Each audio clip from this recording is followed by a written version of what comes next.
You ask Tiger to calculate. This deals with linear inequalities with one unknown. The final result is q equal or smaller than 4. Let's solve it step by step. Isolate the q. Multiply both sides by 2.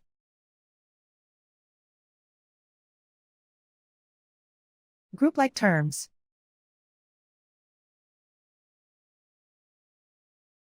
Multiply the coefficients.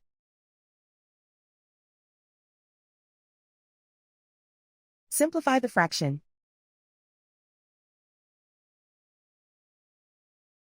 Simplify the arithmetic.